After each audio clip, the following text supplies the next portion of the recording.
सबसे लोकप्रिय राजनेता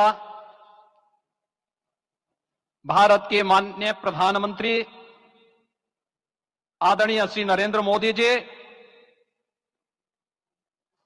राष्ट्रीय स्वयंसेवक संघ के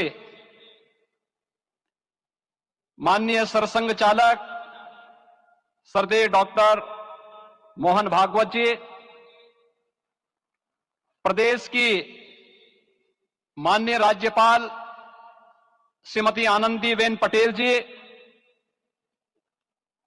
श्री राम जन्मभूमि तीर्थ क्षेत्र न्यास के अध्यक्ष पूज्य महंत नृत्य गोपाल दास जी, श्री राम जन्मभूमि तीर्थ क्षेत्र न्यास के कोषाध्यक्ष पूज्य स्वामी गोविंद देव गिरि जी, महासचिव सम्मान्य श्री चंपत राय जी, देश के कोने कोने से यहां पर पधारे पूज्य संतजन, अपने अपने क्षेत्र के नेतृत्व देने वाले सभी उपस्थित महानुभाव, रामोत्सव के इस पावन पर्व के अवसर पर आदरणीय प्रधानमंत्री जी का मैं आप सबकी ओर से हृदय से स्वागत करता हूं, अभिनंदन करता हूं। इस अवसर पर पधारे राष्ट्रीय स्वयंसेवक संघ के सरसंघ चालक आदरणीय डॉक्टर मोहन भागवत जी का, अन्य समागत अतिथियों और महानुभावों का मैं हृदय से स्वागत करता हूं, अभिनंदन करता हूं। प्रभु रामलला के भव्य दिव्य और नव्य धाम में विराजने की आप सभी को कोटि कोटि बधाई। 500 वर्षों के लंबे अंतराल के उपरांत आज के इस चर्चित प्रतीक्षित मौके पर अंतर मन में भावनाएं कुछ ऐसी हैं कि उन्हें व्यक्त करने के लिए शब्द नहीं मिल रहे हैं। मन भावुक है, भाव विभोर है, भाव विह्वल है। निश्चित रूप से आप सब भी ऐसा महसूस कर रहे होंगे। आज इस ऐतिहासिक और अत्यंत पावन अवसर पर भारत का हर नगर, हर ग्राम अयोध्या धाम है। हर मार्ग श्री राम जन्मभूमि की ओर आ रहा है। हर मन में राम नाम है। हर आंख हर्ष और संतोष के आंसू से भीगा है। हर जीवा राम राम जप रही है। रोम रोम में राम रमे हैं। पूरा राष्ट्र राममय है। ऐसा लगता है हम त्रेता युग में आ गए हैं। आज रघुनंदन राघव रामलला हमारे हृदय के भावों से भरे संकल्प स्वरूप सिंहासन पर विराज रहे हैं। आज हर राम भक्त के हृदय में प्रसन्नता है, गर्व है और संतोष के भाव हैं। आखिर भारत को इसी दिन की तो प्रतीक्षा थी।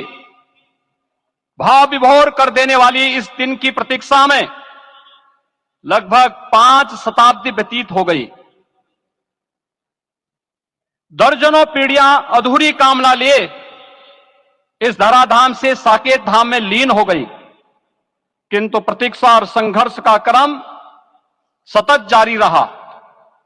श्री राम जन्मभूमि संभवतः विश्व में पहला ऐसा अनूठा प्रकरण होगा जिसमें किसी राष्ट्र के बहुसंख्यक समाज ने अपने ही देश में अपने आराध्य की जन्मस्थली पर मंदिर निर्माण के लिए इतने वर्षों तक और इतने स्तरों पर लड़ाई लड़ी हो। संतों, सन्यासियों, पुजारियों, नागाओं, निहंगों, बुद्धिजीवियों, राजनेताओं, जनजातियों सहित समाज के हर वर्ग ने जाति पाति, विचार दर्शन, उपासना पद्धति से ऊपर उठ करके राम काज के लिए स्वयं को उत्सर्ग किया। अंततः वह शुभ अवसर आ ही गया जब कोटि कोटि आस्थावानों के त्याग और तप को पूर्णता प्राप्त हो रही है। आज आत्मा प्रफुल्लित है इस बात से कि मंदिर वही बना है जहां बनाने का संकल्प लिया था। संकल्प और साधना की सिद्धि के लिए हमारी प्रतीक्षा की इस समाप्ति के लिए और संकल्प की पूर्णता के लिए आदरणीय प्रधानमंत्री श्री नरेंद्र मोदी जी का हृदय से आभार और अभिनंदन। माननीय प्रधानमंत्री जी, 2014 में आपके आगमन के साथ ही भारतीय जनमानस कह उठा था कि मोरे जिय भरोस दृढ़ सोई, मिलहि राम सगुन शुभ होई।